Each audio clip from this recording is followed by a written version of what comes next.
close my eyes.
Chivalry, rap ruler, you can ask Buddha. Right jab like Zab Judah. Every member on my team is a shooter. Tight like a room, no room for any shooter.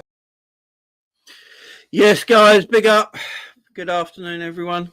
Happy lunchtime. I hope everyone's doing good. Big up to everyone. Yeah, we are going to talk about the Forest Liverpool match preview, transfer rumours, Liverpool news, all that good sort of good stuff. How is everyone doing, man? I hope everyone's doing good. Hope you had a good weekend. Appreciate you joining me again this afternoon. Yeah, before we start this video, don't forget to hit the like, share, subscribe, all that stuff that you guys know what to do now. By now, you guys know what to do. Who's in the house? Big up a man. Afternoon, fellow Reds. If we get the W against Forest, it certainly is. Big up Double A as well. Hope you're doing well, my friend. Big up Scraps, Adam, Russell, yeah, all going. Big up a man. Ends in the chat as well. Copyright Callum. Who else you got here? Walker Revenite. Big up to you. Connor's in here as well. UM's in here. Yeah, big up everyone. How you all doing? Big up to Nick as well. Solo, Carmino, Daz. Yeah, I hope you guys are good, man. I hope you guys are all good. Big up Brett, big up Prince as well. Hope you guys are doing good. Afternoon to all of you. Yeah, we're going to talk about the Liverpool Nottingham Forest game. You know, this is the game Slot has been looking forward to for, let's face it, the majority of the season. Slot 8 looks forward to a game more than this in a while. We get Iber and Zia in the chat as well. Alexander as well. So we're going to get talked about that in a bit. But first, I just want to talk about this sort of weird transfer news that's going around Liverpool right now. And, well, not going around, like the rumours anyway. So Fabrizio Romano has just said pretty much that Liverpool have not submitted any proposal or even approached Napoli for Kvaratskhelia as agent. They were only monitoring the situation.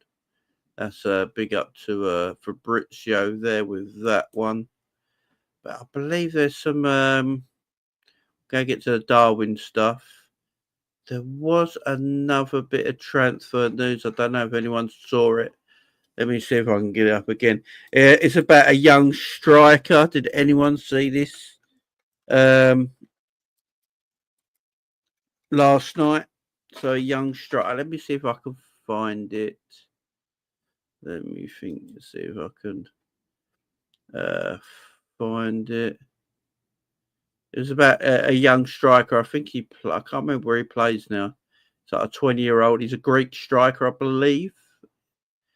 Let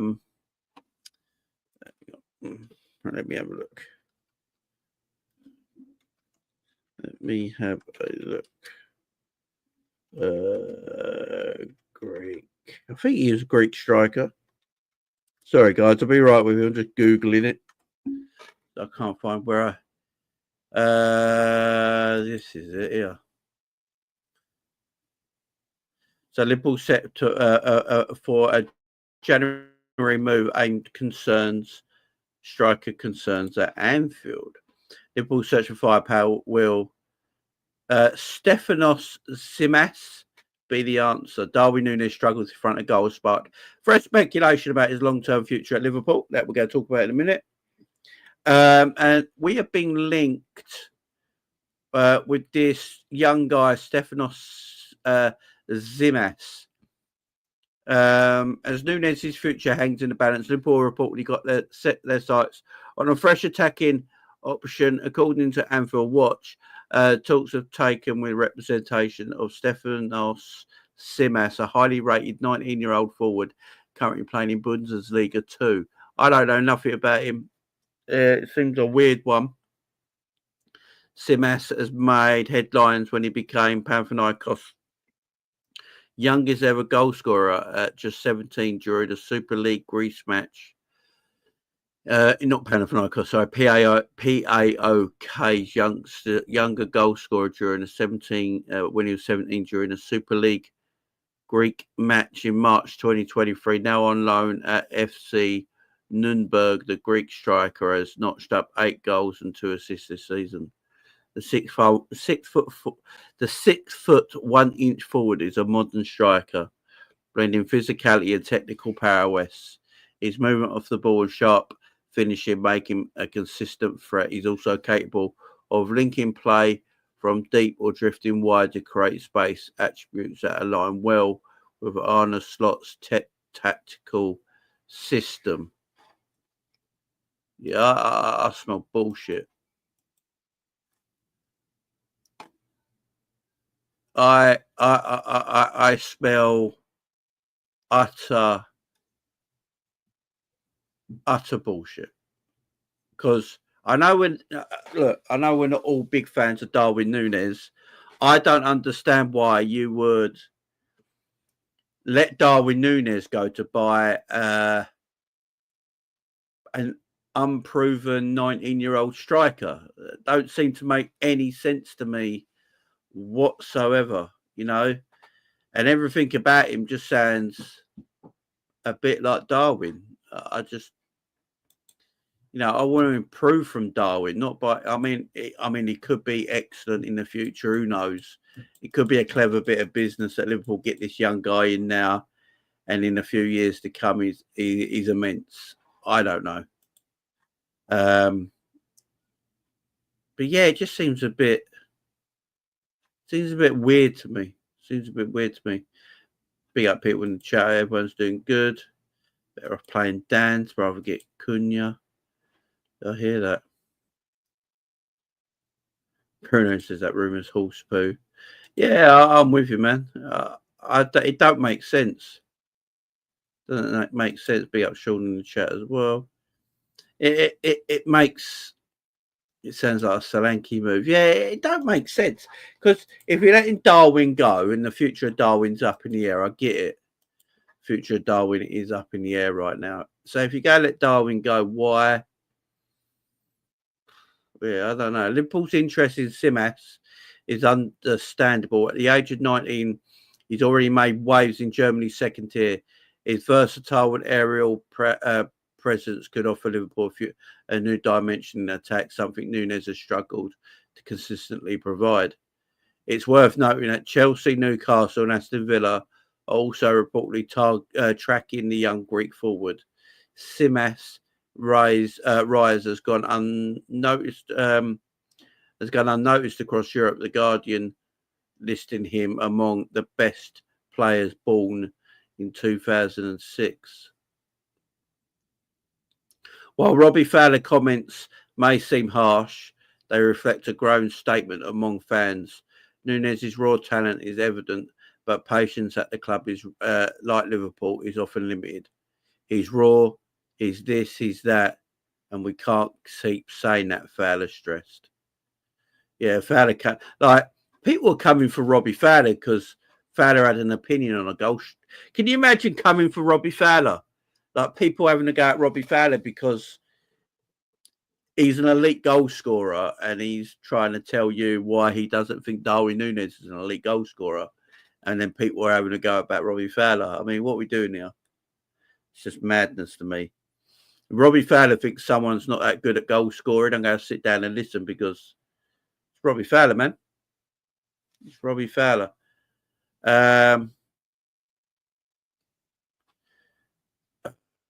Yeah. Big up Sean. I did 2 live streams, not one a weekend. I loved it. Big up Sean, man. Much love. Hope it's going well, guys. Don't forget to go and subscribe to Sean's channel. Go and check it out, man. Go and check it out. It's just a weird one to me. It's sort of a transfer that I don't get. I really don't understand it. He could be an absolute baller and it could work out. I don't. It's a weird one to me, guys. It just makes absolutely zero sense. But the breaking news today is that Saudi Arabian club, is it Al-Hilal? I can't pronounce that name. Are ready to pay Darwin Nunez around 400 grand a week if he joins from Liverpool. He currently earns 140 grand a week. Now, there's a lot of speculation about Darwin Núñez's future at the football club. It does seem like Saudi Arabian clubs are very, very interested in Darwin Núñez. If this is true, this rumor that they are willing to pay him £400,000 a week, I mean, I'm not going to stand in his way, man. Sell immediately. I'm not.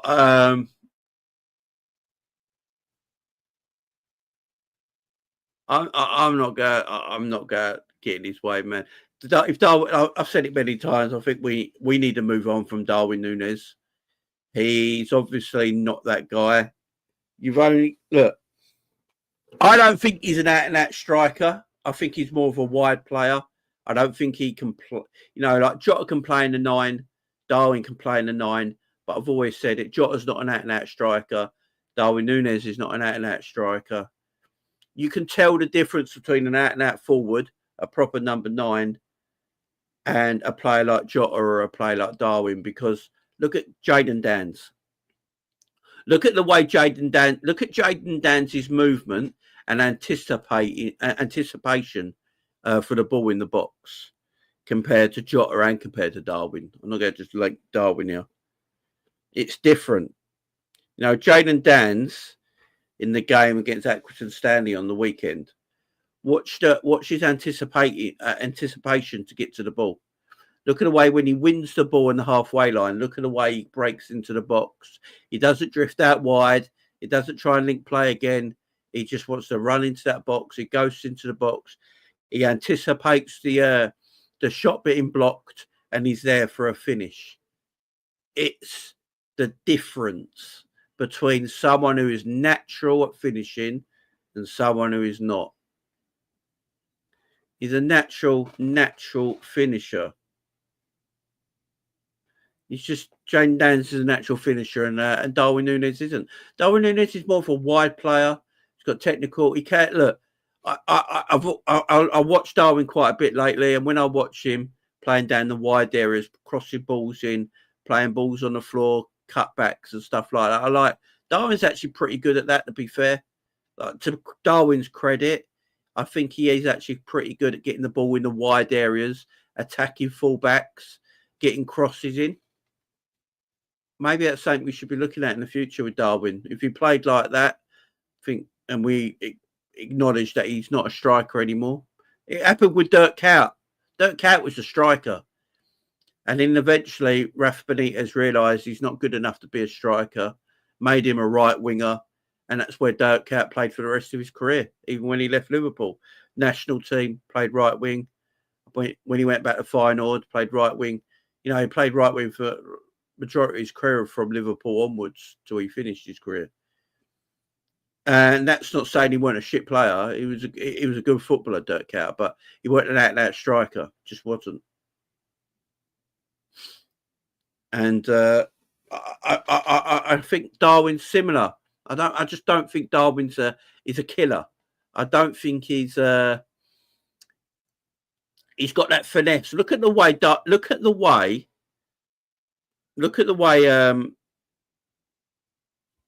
Jayden Danns finesses the ball into the net. Look at the way the goals Jayden Danns has scored. Look at the way he caresses the ball. He passes the ball in the net. He's got angles and dips. And look at the way Darwin shoots. Darwin shoots with power. Head down power. Head down power. Sometimes it goes in. Sometimes it don't. And I like Darwin.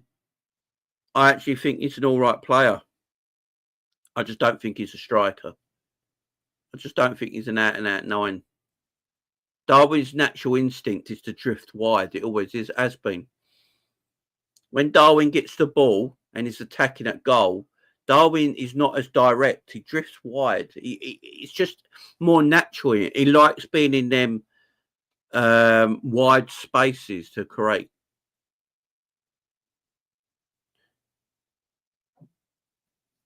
And that's where he likes to play. Look, Thierry Henry, weren't a natural striker. He was just a world-class footballer, but he drifted into them wide areas. I look at natural strikers, like natural strikers, and Darwin's not a natural striker. He just isn't. Jayden Danns is a natural striker. Jota's not a natural striker. You've got to look at their movement, not just their goals. Look at the way they move. Look at the way they run off the ball, how direct they are, how they anticipate being in the right position. Darwin Núñez was standing next to Jayden Danns for Jayden Danns' goal. But it was Jayden Danns who anticipated the ball going into that area of the pitch if the goalkeeper saved it. Darwin weren't anticipating the goalkeeper saving it and being in the right position to score a tap-in. Jayden Danns was. And that should tell you everything you need to know.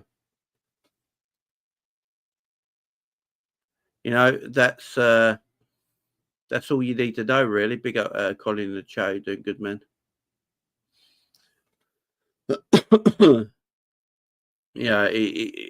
He's just more natural at it. He's more natural at it. Darwin's this is Darwin's strengths. Darwin's strengths is transitional. I think we'll probably all agree on this. Darwin's strengths is transitional. When you get the ball in a transitional part of the pitch and 3 or 4 passes, and he can run in them wide areas and pull the ball back and stuff like that. like the goal against Accrington Stanley. That's Darwin's strengths. Is a transitional player. He's a transitional forward. That's his ultimate strength. But the problem is Slot doesn't want to play a striker. Slot doesn't really want to play in a transitional way. He likes Slot said it himself. He likes playing against teams that play a low block because that means he has more possession of football and they can create more openings with their possession. Yeah. Well, if you go and do that, Darwin's not a natural striker to do that. And that's why Darwin and Jota struggle at times playing under Arne Slot in the number 9 position. Because Slot likes teams playing a low block against us because it's about the midfield keeping possession and it's about midfield build-up. You know, possession, build up, you know, create your chances. And that don't really suit Jota or Darwin playing in a Slot's team in that number 9 position because they're not natural strikers. Jota is better Jota's obviously a better goal scorer than Darwin. And that's why Darwin looks better when he comes off the bench because you're coming off the bench and playing in transitional areas of the pitch where you can play counter-attacks. And that's when Darwin comes alive. So, yeah, I just feel like that's why always people that play. That's why Diaz is working in the number 9 in an Arne Slot team. Because if you're playing against low blocks like Slot likes, build up. And then because Darwin's not really a striker, he's more technical footballer. He can drop in them deep positions, pick up the ball. He's better with his back to goal. He's stronger. Yeah, I just don't think it's going to work for Darwin. I think he needs to make his move. If the rumours are true and they're offering him 400 grand a week, the man's got to go. I think Darwin goes next season. I'll be shocked if Darwin plays at Liverpool next season. I really would be. I really would be.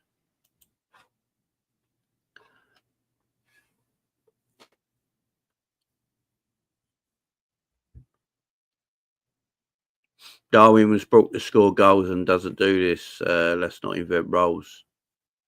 Yeah, that's why I agree. I agree with that. That's why I'm saying he's not a natural striker.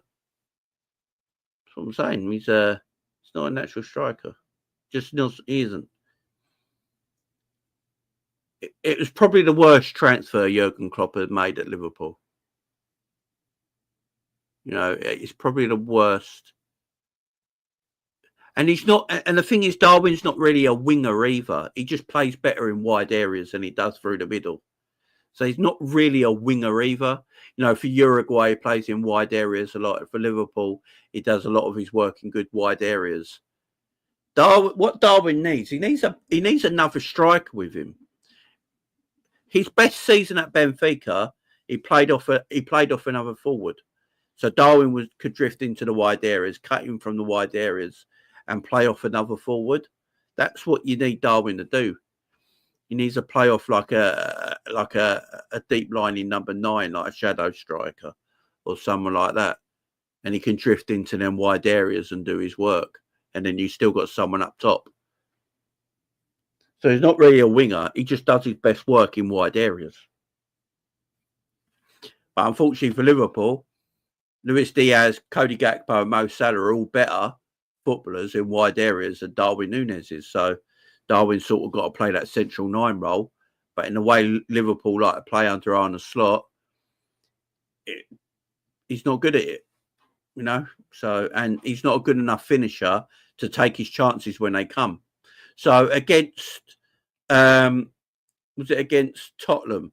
Tottenham, yeah. He had 3 chances that whole game, did Darwin Núñez, and he didn't finish any of them. Now, if you're playing the number 9 under Arne Slot's team, and the way we play with the build-up and the possession through the midfield, you've got to have good link-up. But then when you get your chances, you have to finish them. And he had 3 chances and he didn't finish any of them. He needed it. If he finished 1 in that 3, it's okay. But he's not. So he's not a good enough finisher to play that role. He's not a good enough finisher. It's as simple as that. He's not a good enough finisher.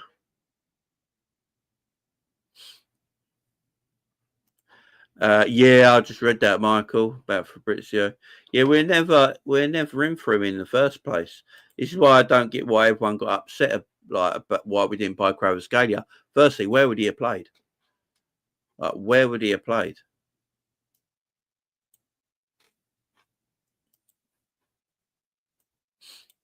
And I don't think he's I'm not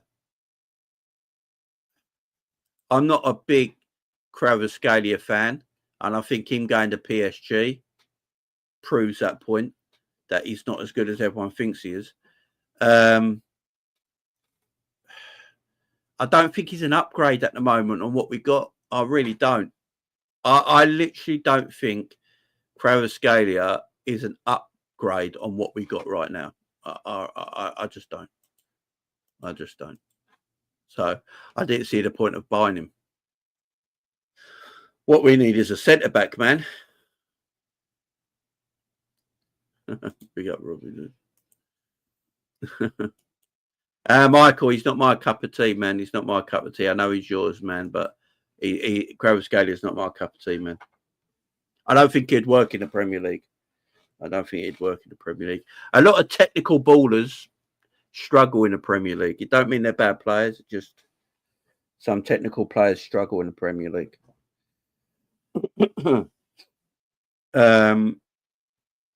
I just don't. Obviously, with PSG, they were looking at Kvaratskhelia for a long time. That's got to be the fact, because why were not a lot of big teams in Europe after this guy? Because he's not even that expensive. I think he's going to go. Look, the reason and that's not me saying the Premier League's better, Michael. Don't get me wrong. I don't actually think the Premier League's. I actually think there's better leagues in the world than the Premier League for technical football. But you know what the Premier League's like. It's just aggressive at times, and I don't think Kvaratskhelia could handle it. He's too technical. I think that's why, personally, I think it's the why Harvey Elliott struggles. I think Harvey Elliott would ball out in Germany because he'd be allowed to do his stuff. Because Harvey Elliott's is that kind of footballer. I just don't think he suits the Premier League, Harvey Elliott. That's why he struggles. It's the wages he wants. Probably the thing is, he's only getting 120 grand a week at PSG, I believe, because he was on 32 grand a week at Napoli, weren't he? Kvaratskhelia. He was only on 32 grand a week. The thing is, I'm shocked that big teams didn't come in for him. You know, that I'm shocked. That's why big teams didn't come in for Krav. You know, I was looking at, Bayern Munich, maybe. I know they got Musiala there, so maybe they didn't feel like they needed him. Why did Man City come in for him? I mean, he'd probably be an upgrade on Jack Grealish. Arsenal didn't go for him. Man United didn't go for him. Liverpool didn't go for him. The Milan clubs didn't go for him. Barcelona and Real Madrid didn't go for him. Maybe. I think he's a good player. But I think there's better out there, man. I think there's better out there. It's like Mamouche as well. I don't particularly rate Mamouche either. I think this geezer's so overrated, it's unreal. Like Mamouche is massively overrated. It's mad. But Liverpool need a centre back, in my opinion. That's what they need, because Gerald Kwanzaa's not good enough. Gerald Kwanzaa's nowhere near good enough for Liverpool Football Club, unfortunately. I like Gomez. Gomez is fine. And Kanate and Virgil are obviously beasts. But for me, I just don't think. I don't think Gerald Kwanzaa's good enough. And I watched Anfield Agenda the other day. I was watching Anfield Agenda with David Lynch on it, and he was correct in what he was saying. You don't need 5 centre backs. All this bullshit of teams fans going, you need 5 centre-backs. You don't need 5. You need 4 centre-backs. But you need 4 centre-backs of quality. Liverpool have 3 good centre-backs, 3 quality centre-backs. We haven't got a 4th one. That's our problem. So Konaté's a quality centre-back. Virgil's a quality centre-back. Gomez is a quality centre-back. We haven't got a 4th one. That's what we need, is a 4th quality centre-back. So if I'm Liverpool, if I could this January, I'd go and buy a good centre-back and let Gerald Kwanzaa go out on loan. That's what I would do. Because at this moment in time, for me right now, because he's only a young guy, Gerald Kwanzaa is still a kid. For me, he needs to go out on loan, learn his trade a little bit more. You know, he's learning at Liverpool, it's so fast. He hasn't got time either to really learn his game that much. He ain't got time to learn his game that much. So I think you need to loan him, and we need to get a better player in who's more ready right now. That's what I would do if I'm Liverpool. I'd look for a centre-back. I really would. I'd look at a quality centre-back that can come in and is an upgrade on Gerald Kwanzaa. For me right now, Wataru Endo is a better centre-back than Gerald Kwanzaa for Liverpool right now. And if I'm playing any centre-back right now, I'm probably playing Wataru Endo if Konaté isn't available, I'm playing Wataru Endo out of everyone right now. I think Wataru Endo's, he suits better playing centre-back. He looks more comfortable playing centre-back. He's actually played more games at centre-back in his career than he has in any other position. He's more natural fit into it. He can play, obviously, that defensive midfield role, you know, and he can bring the ball out from defence because he has got a good pass on him as Wataru Endo. So, yeah, and for a man his size, he actually wins a lot of aerial duels. I believe last season when he played midfield, he hardly lost any aerial duels. So he's actually pretty decent. So if I'm going to play a centre-back right now, and I've got no Konaté available to me or no Gomez available to me, I'm probably playing Wataru Endo. You know, I love Wataru Endo. I think he's a quality player. Slot was talking about him today. I think Slot realised the last few weeks that Endo's actually maybe a better player than he thought.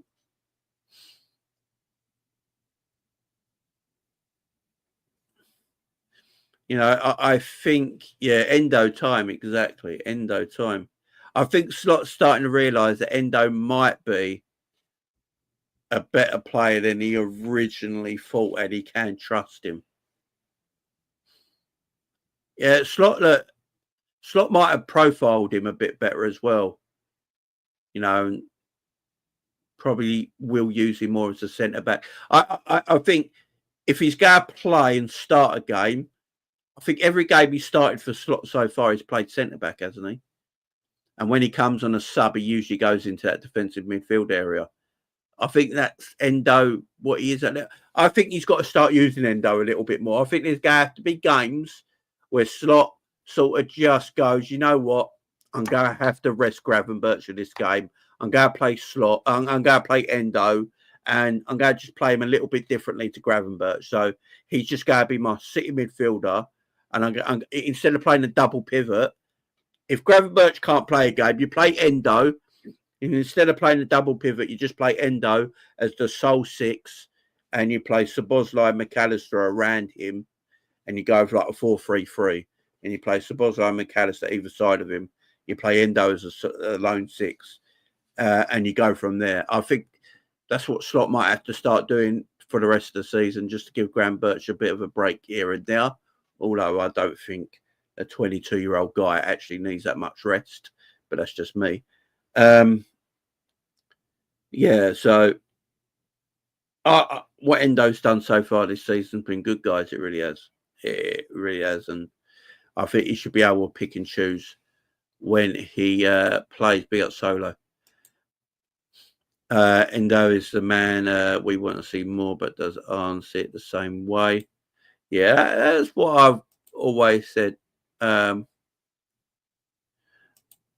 you not think Endo can do it? I do. I love Endo. I think Endo should play a little bit more.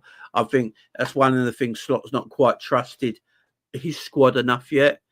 He's probably looked at Endo and it's like he's not really what I want in that midfield. But sometimes you've got to change it up a little bit. You've got to change it up. Like if Endo needs to come on and play or start a game, what you got to do is just go, you know what? I'm not going to play the double pivot today. I'm not going to play 4-2-4. It's what Slot does. Slot plays that double pivot or he plays 4-2-4. There is the two things, 4-2-3-1 or 4-2-4. That's what Slot sort of plays.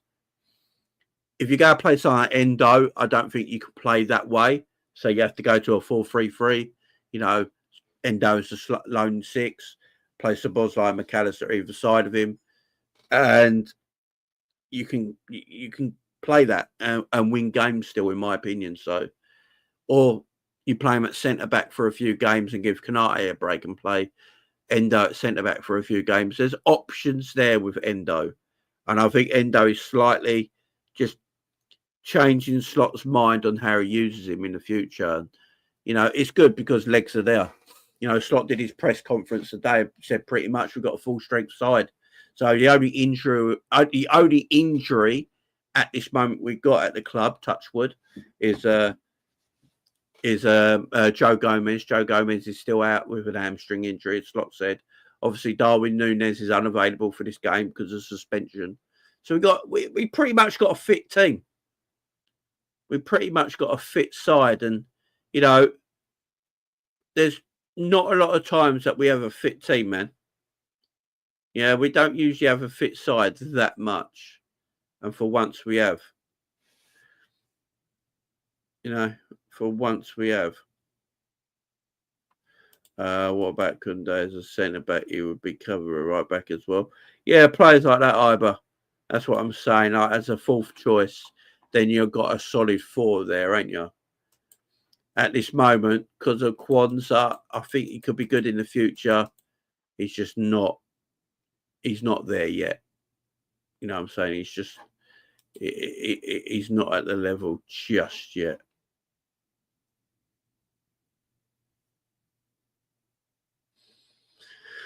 Big up, Jammer. He says, I don't fully agree with what Slot wants. I think he's been a bit naive waiting to only have techie midfielders. Our midfield will get overrun some games like Newcastle.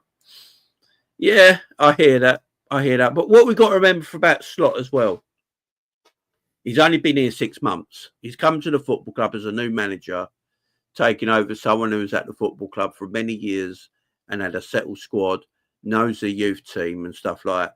It's why Slot's probably not used the amount of players he should have so far, because he is new. He's learning. He's learning about his squad. He's learning about his team. It takes time to learn about your team. You don't just learn about your team after 6 months. Yeah. Liverpool haven't gone through a lot of bad results this season.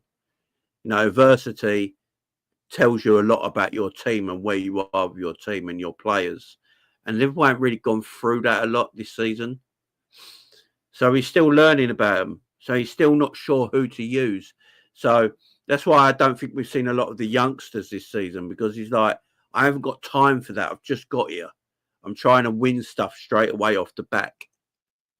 And he's looking at what the players are about. So he's trying to use his strongest 11. He said it again today in his press conference. He wants to use his strongest 11 as much as possible.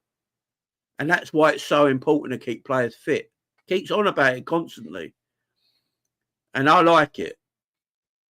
You know, he wants to keep, big up Friday Cold One, he wants to keep his players available as much as possible, because he wants to play his strongest 11 as much as he possibly can, which I've always said it should be the case.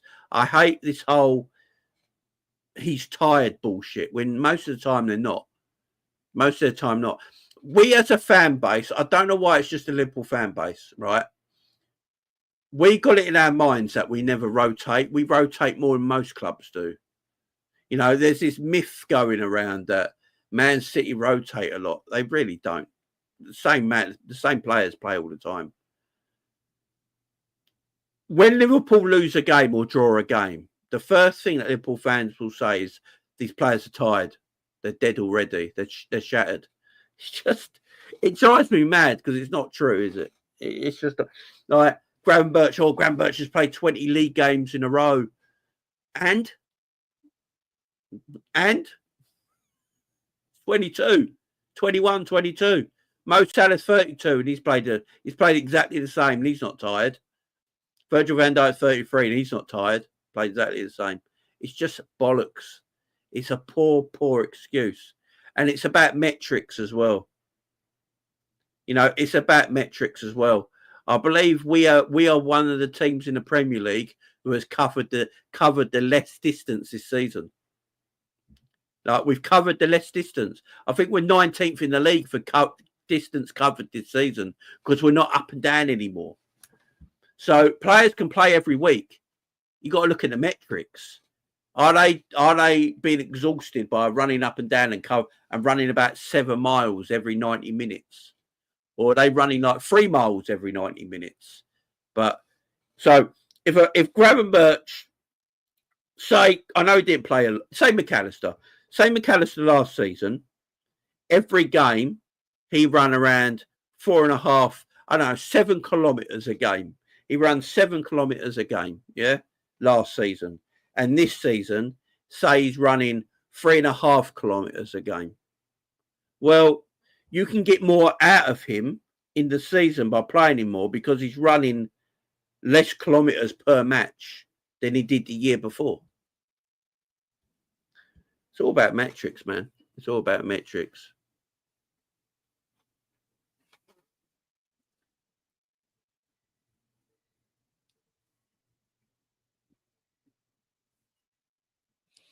I agree, Jamrot. I think that's something you and me have always agreed on, even before I did YouTube on Coppish. I think that is something you and me have always agreed on. I agree with you, man.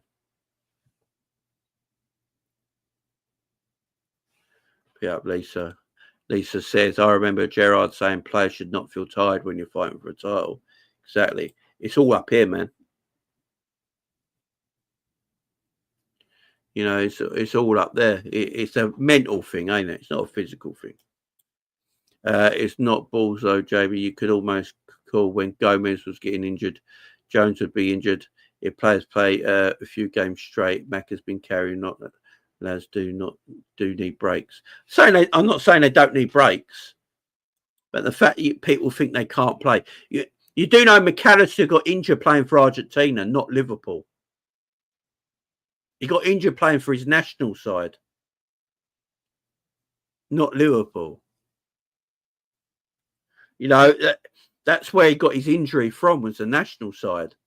Now, these players that are calling out people playing too many games is because of international football, not club football. You have 5 substitutions in a game now. You can shake off half your first team in one match. I just don't see the issue of it. I don't see the issue of it. Graham Birch has played 1 League Cup game this season, and that's the semi-final. So he played no League Cup games this season. Graham Birch didn't even play the FA Cup game. So they've not actually played as much football as you think. They've just played. Graham Birch has only played Premier League and Champions League. That's all he's played. No cup games. No cup games. No cup games. And players get injured, guys. It's just the way it is. Players get injured. Some players have just got a thing in their body where they get injured. It don't matter how much they rest they have, how much games they play, they just get injured. Curtis Jones should have played far more games of football at his age than he has done already. But the reason he hasn't is just because of injuries. We've seen it before, guys. Curtis Jones could play 2 games in a row and then have an injury. That's not because he's just played 2 games in a row. Do you know what I mean? Some players just get injuries. Kanate, before his last injury, which was an impact injury, we have to remember that as well with Kanate. Konate pulled up because of an impact injury. You know, Virgil barged the player on top of Konate, and that's what gave him his injury. It like is, you know, Conor Bradley pulled his hamstring without playing any games against Real Madrid. Conor Bradley hasn't played all season. A few minutes here and there, comes on against Real Madrid and pulls his hamstring. So again, that weren't because he played so many games or tiredness. He just hasn't played. So the thing with injuries, it could injuries are injury. Why is my Wi-Fi playing up? For God's sake! Hopefully the Wi-Fi will be back in a minute. Don't know why it's playing up. Unfortunately, injuries are just that way of life, man. Just happens. Oh, what is going on with my poxy internet? How does this? Is my internet gone, guys? Let me know in the chat because it's telling me my internet's got. Yeah. I do apologise. Hopefully the internet will come back in a minute. Hopefully you can still hear me okay. Hopefully you can hear me okay. I have no idea what's going on. My internet's plugged in as well. I don't even have Wi-Fi, man. So I don't know what is going on there. Yeah, it's just a bit pixelated. Hopefully it'll sort itself out in a minute.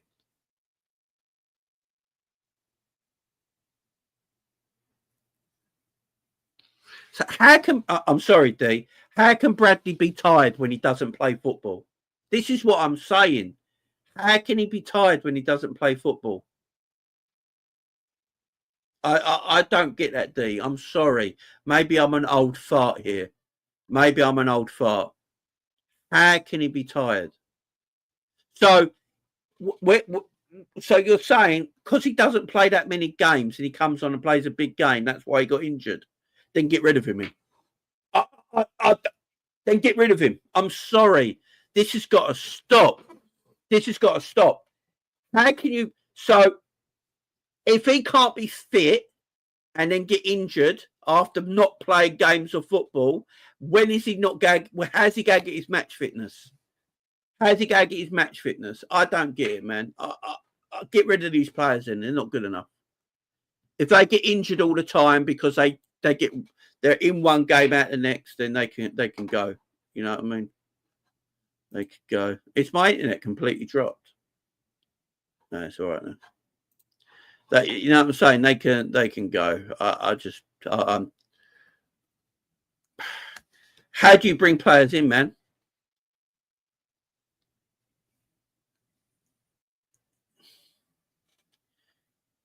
It's just didn't he get injured on like the 60th minute?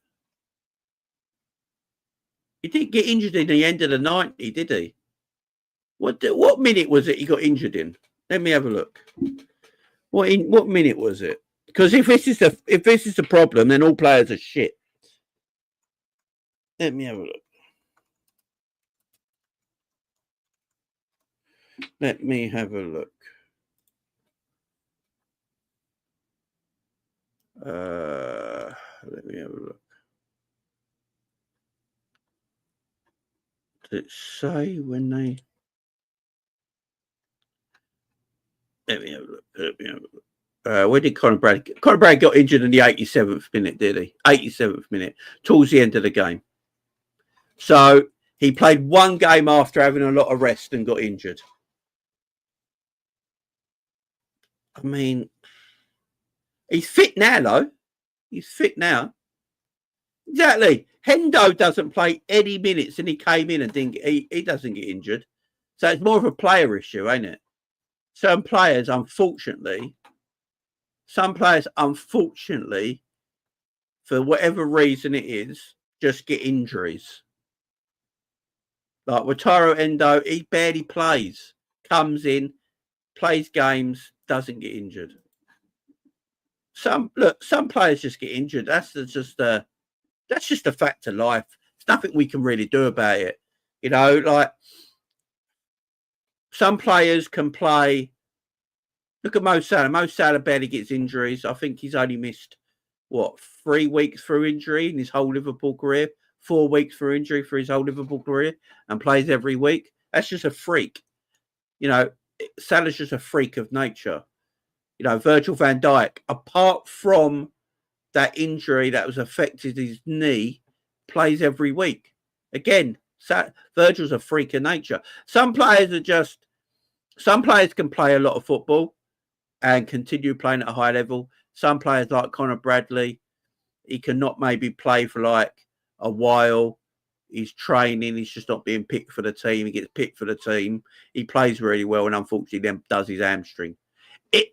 It's just the way of life, unfortunately. You can't read these sort of things. It just happens. It just happens. It just happens. You know, it happens to athletic players. It happens to non-athletic players. Look at Mo. Mo's been quick his whole life. He's had one hamstring injury. Plays all the time. He's athletic. He's strong. And this is why I always say, maybe sometimes these players need to look in the mirror a little bit and work on their bodies. Sometimes injuries are on the players' fault as well.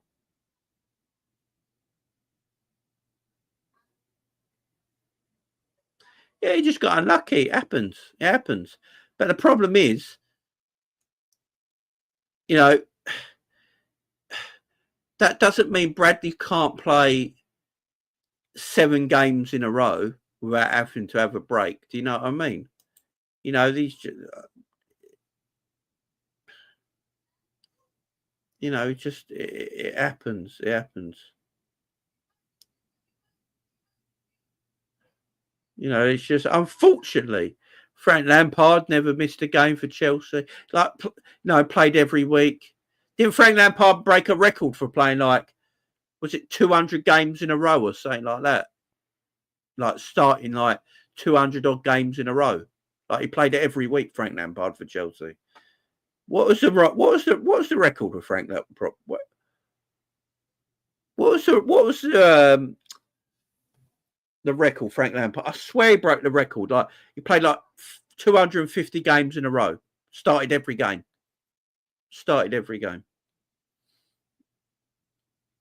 I can't in the Premier League. It was a Premier League record, I think. Started every game. It was mad. It happens. Some players can do it. Some players can't. You know, some players can, some players can't. It's just, this is why I always say about this tiredness stuff. You know, it's got to be about metrics at times. Unfortunately for Conor Bradley, he got an hamstring injury, but he's not played all season. He got an hamstring injury. That's just unfortunate. He could play 7 games in a row and never get an hamstring injury. Like, Conor Bradley could play 20 games in a row and never get a hamstring injury again. It was just that one occurrence. It's just one of them things, ain't it? You know, it's just one of them things. And that's why I talk about metrics, see? Frank Adesian doing it. That's why I talk about metrics. You know, if these players, that's why I picked McAllister. If McAllister has run, if last season he ran 7 kilometres every single game, that's why he got shattered and really tired. But if this season he only runs 3.5 kilometres every game, that means you can play him more, if that makes sense. That's why I always said it's about metrics. You know, style of football is a big factor in it as well. You know, there was a reason why our teams always got really tired towards the end of the season. It's because our football was so... It's like a basketball game, wasn't it? Up and down, up and down. Every player pressed from the back to the front. We played Gegenpressing, counter-attacking football under Jurgen Klopp for 7 years. It's so hard to do. You're going to get tired, man. So hard. Under Arne Slot, it's not quite the same. So hopefully we can play our best 11 a little bit more, because the metrics will show we're not covering as much distance as we did the year before, so that player can then play the following match and stuff like that. You know what I'm saying?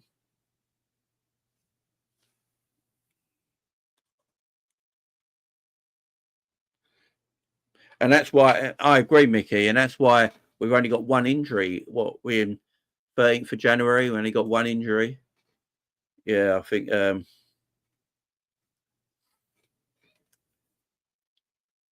that's just Joey Gomez. So hopefully, fingers crossed, we keep our injuries to a minimum.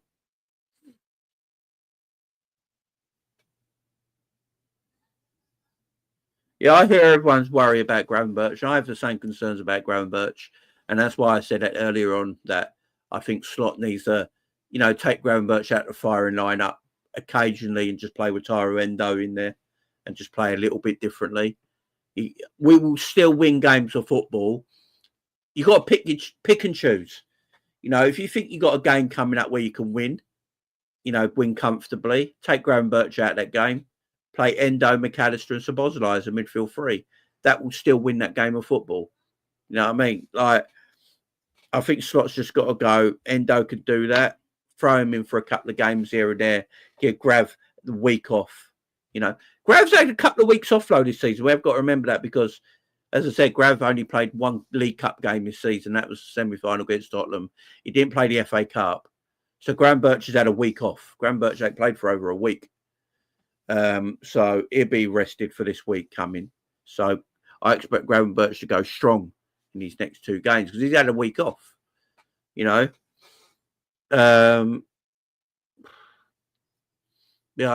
So little changes here and there to things, but if you can play your best team the majority of the time, you got to play your best team, guys. You really have.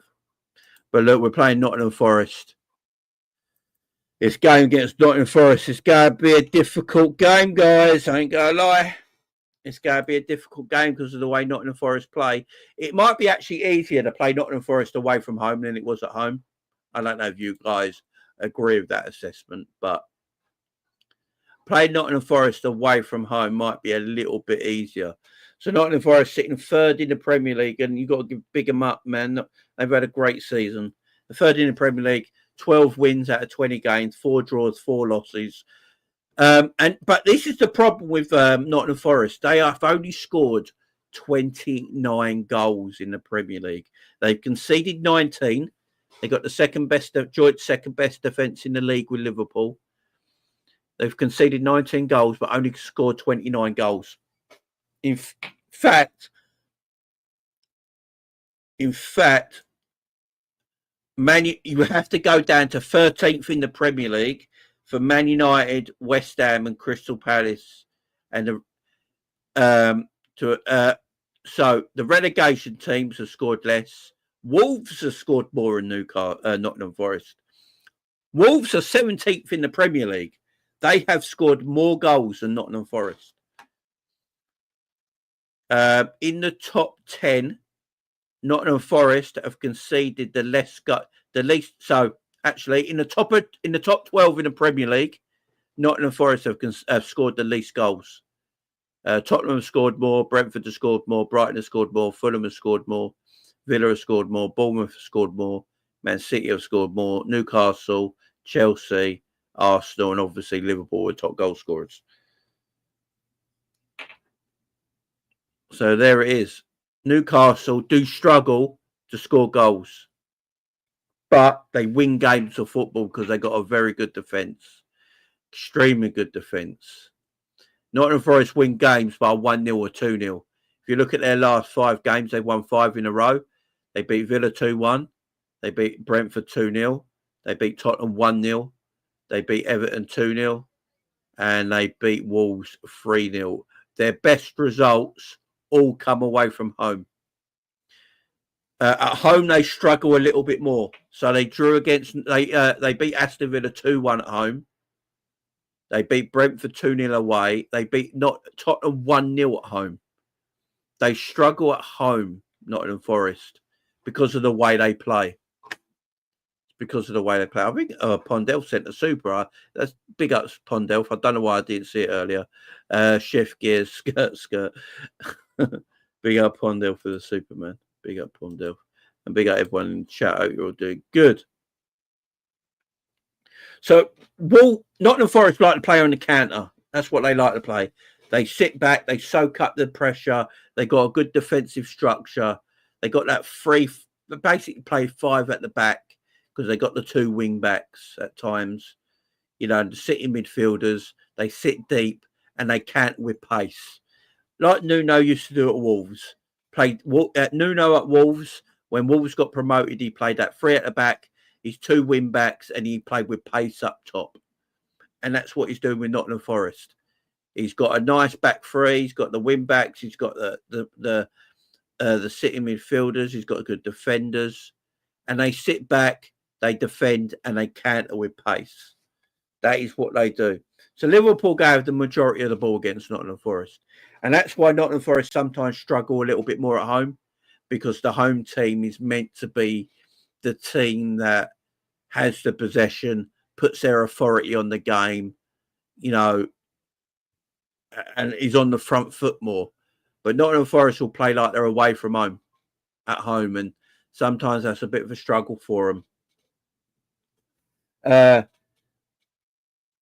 They'll be hard to break down.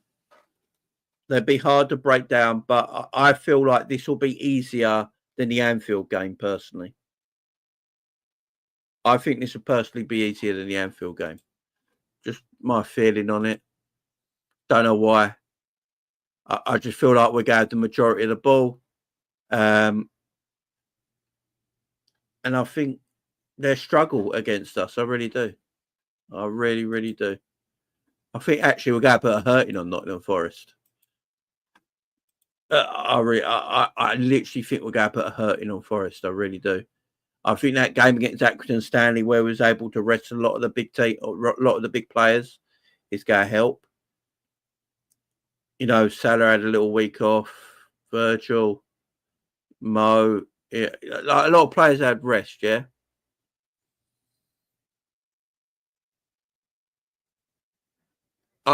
I think we're going to batter them.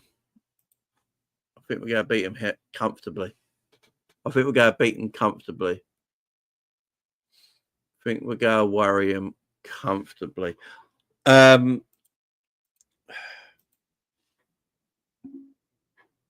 be interesting what sort of lineup he goes with. I think we know, though. I think we can all guess the lineup that he'd probably go with. I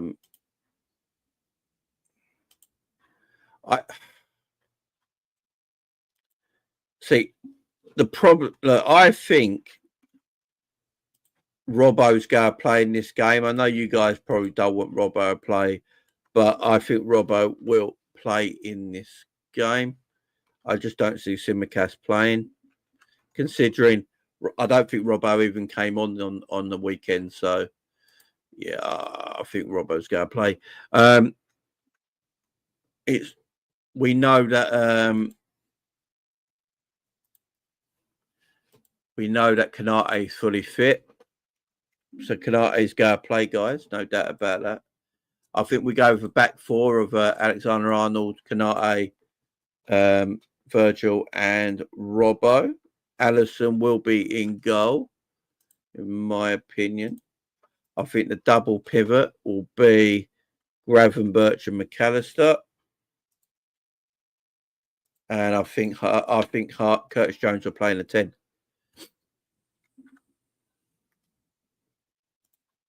I think Curtis Jones will play in 10 because Szoboszlai, he played the other day. So I think Curtis Jones, I don't think came on, did he? So I think Curtis Jones will play in the 10. Salah on the right. This is the interesting one, guys. Does Jota play this game? We know Darwin Núñez is suspended. Does Jota play this game? Cody Gakpo's definitely coming back in for it. He's in form at the moment.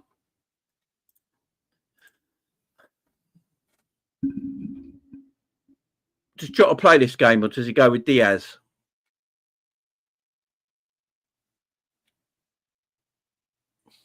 Yeah, Russell.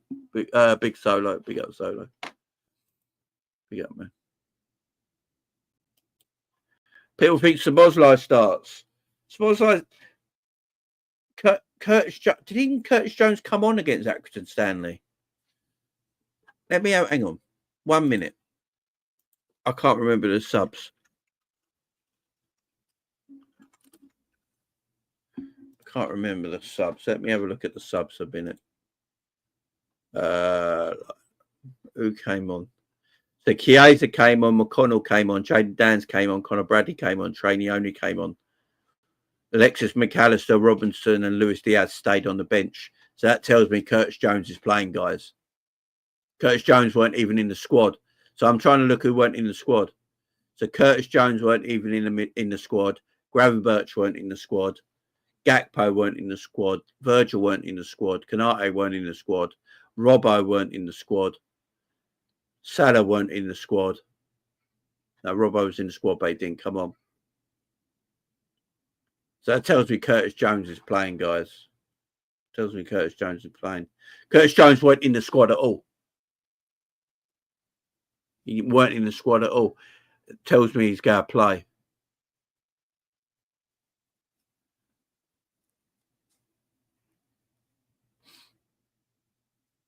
I would want Szoboszlai to play low. I'm agreeing with you guys in the chat. I think Szoboszlai should play.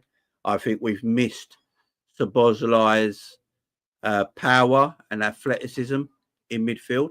So I agree with you guys there. I personally feel like Szoboszlai should play. I like Szoboszlai. I think he gives us athleticism, gives us power, gives us running from that 10 position. I think he needs to play. But the fact that Curtis Jones was not in the squad at all against Accrington Stanley and he wasn't injured tells me that he's going to be playing. He'll play. Front three, low. Front three. Give me your front three, guys. Who's your front three? I think Diaz plays as well. I think Diaz plays as the main striker. Quite frankly, I think Diaz will play.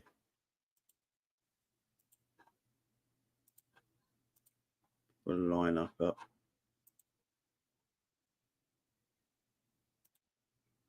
Yeah, I just got this feeling Diaz will play, guys. I think Gravenberch and McAllister will play. I think what will happen is we'll sort of play like this a little bit, maybe. Jones in the double pivot, McAllister in the 10. Trent. I don't want Trent inverting too much because if they play three at the back, you want to keep these three up top. Keep these three here. And let Jones and Gravenberch really play in these positions. I don't want to see us do this. What I hate at times is when Liverpool go into this sort of formation and they sort of play this like 4-2, it's 4-2-4 formation, and a Curtis Jones or a Szoboszlai run into this position. You know, and then Trent will come in here. And then these shift across. Robbo goes as a 3. And then we shift these across and Trent cuts in. I don't want to see any of that this game against Nottingham Forest because they're a counter-attack. I want Trent to be up and down like that game he played against Spurs earlier in the season a few weeks ago. That's what I want him to play. I think he might change it. I think Curtis Jones might play because he might play in the double pivot. And he goes with McAllister at the 10 for his final ball. Because Szoboszlai did play in the double pivot against Accrington Stanley. He didn't play in the 10, so I think Curtis will start. I think Curtis will start. He weren't in the squad, guys. He was not in the squad. He was not in the squad. Tells me he's starting. Tells me he's starting this game. Got the full man here, Cody Gakpo. I expect good things out of him this game. Obviously, Mo had a bad game last week against Man United. I need to see improvements from Mo this game. So did Luis Diaz. I need to see something out of him as well.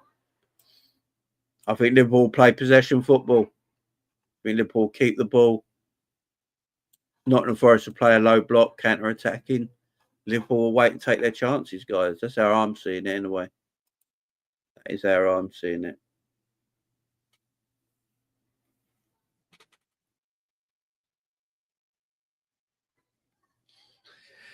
Yeah, I agree. Our press needs to be better.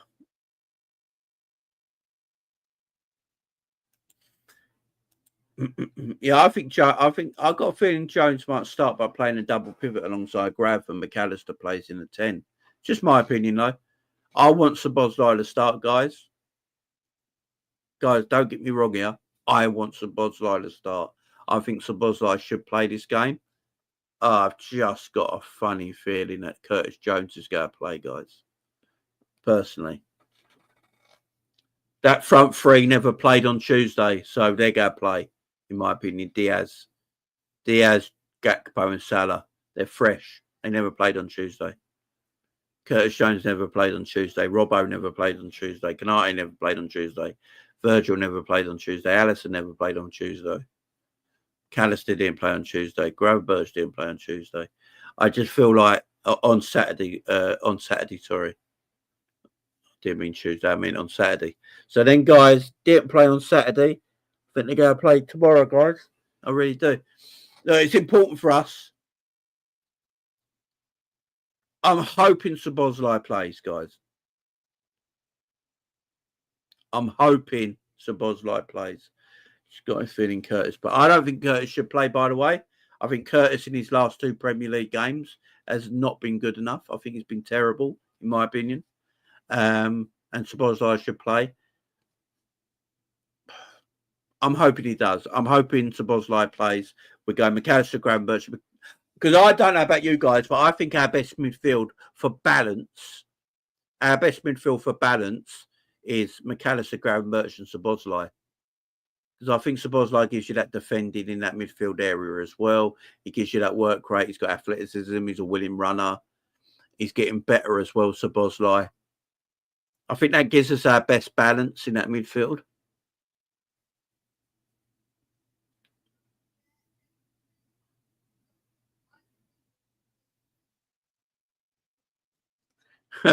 We got get a better funny feeling with Szoboszlai play. I think he would. I just don't know. I want him to, but yeah, I like Szoboszlai, man. I think he gives us the best balance. I'm going for a Liverpool win, though, guys. I think we're going to win 3-0. I think this is the game Arne Slot has had penciled in since we lost to Nottingham Forest. I'm telling you. Arne Slot has looked forward to this game all season. And I don't think Nottingham Forest are going to be able to play like they did at Anfield at their own ground. And I think Liverpool are going to turn up and put a hurt in and win 3-0. We're going to win 3-0. Tottenham and Arsenal play the day after, don't they?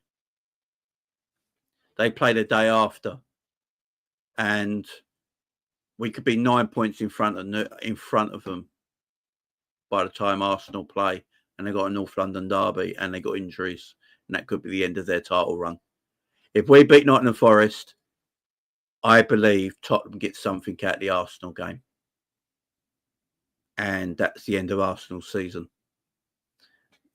This week. That's my opinion, man. I think we win. I think we win comfortably. I don't think this Forest team are actually that good. They don't score enough goals for my liking. They've just got a good defence. They win games by the odd goal, 1-0 or 2-0 or 2-1. If Liverpool score first, I think it's going to be hard for Forest to score 2 goals, in my opinion. It's all about if Liverpool score first. If Liverpool take advantage and score first, I think Liverpool win this game comfortably. I will caveat this, though, guys. If Nottingham Forest score first, it's going to be extremely difficult for Liverpool to win the game, in my opinion. Because Nottingham Forest got the meanest defence in the league. If they score first, it's going to be very hard for us. If we score first, Nottingham Forest have to open up a little bit more at home. And that's what Nottingham Forest don't really want to do too much, is opening up too much at home. So if Liverpool score first, I think they go on and win comfortably. If Nottingham Forest score first, might be a bit difficult. I ain't gonna lie. I ain't gonna lie. I ain't gonna lie. But we have to score first, man. It's going to be a difficult game. If Nottingham Forest take a 1-0 lead, guys, it's going to be extremely difficult. If we take a 1-0 lead, Nottingham Forest not big goal scorers. As I said, they've scored the least goals in the top 12 of the Premier League. You know, I just don't. I think Forest, if they go 1-0 up, they're part of the bus. They park everything, man. And it's going to be hard to break down. I think Liverpool win this game if they score first. And if Liverpool score first, Forest have to come out a little bit more because they're the home team. You've got to remember this. They have to come out a little bit more. And that'll be more in our favour. And I think we go and pick them off. But if Nottingham Forest score first, we're in for a night of hurt. I ain't going to lie. It's going to be difficult. But I'm still backing the boys. I think we win 3-0. I think we win 3-0 now. I really do. We got a fully fit team. There's no excuses. I don't hear no tired bullshit because most of the best players didn't play on Saturday. They've had a week off, so I don't hear no tired bullshit from anybody. Don't hear that as an excuse. The team is fit and firing. The only injury in our team is to Joe Gomez. Everyone's available apart from Joe Gomez and Darwin Núñez for his suspension. So we've got a fully fit team to pick from. Everyone's fresh and ready. We've got a title to go and win. It's not fuck around. Simple as that. This is what Slot needs to tell them before kick-off. Don't fuck around. Concentrate. Be careful out there. And when you get your chances, fucking take them. When you get your chance in front of goal, take it. Don't piss around. If you think another person's available who's got an easier shot at goal, pass the ball to them. Let them have that shot at goal. Yeah? We've got a title to go and win. This is our hardest, for me, apart from going away to Manchester City, this is our hardest away game left this season. Apart from going away to Manchester City. So win this game. And we're good. And we're good. Fucking just go and win this game, man. Let's go and win this game. But big up for everyone in the chat. Much love for you joining me. Fingers crossed we get this win, guys. It's going to be difficult, as I said. If Nottingham Forest score first, we're in a world of hurt. If we score first, I think we go on to win this game 3-0. Honestly do. Big up to everyone. Thank you very much for watching us. I appreciate it. Yeah, we need a minute late for us to open up any space. That we do. Slot's had this game up here all season, guys. He's worked this out. He knows what he's going to do. I think we're going to overload the wings on Nottingham Forest's side of the pitch.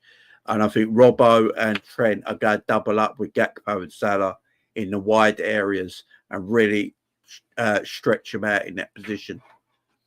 And, yeah, I think we'll get the game done. I'm confident the boys will get the game done. I am. I don't know why. I know we've had 2 bad results in our last 2 games. We've not looked on it.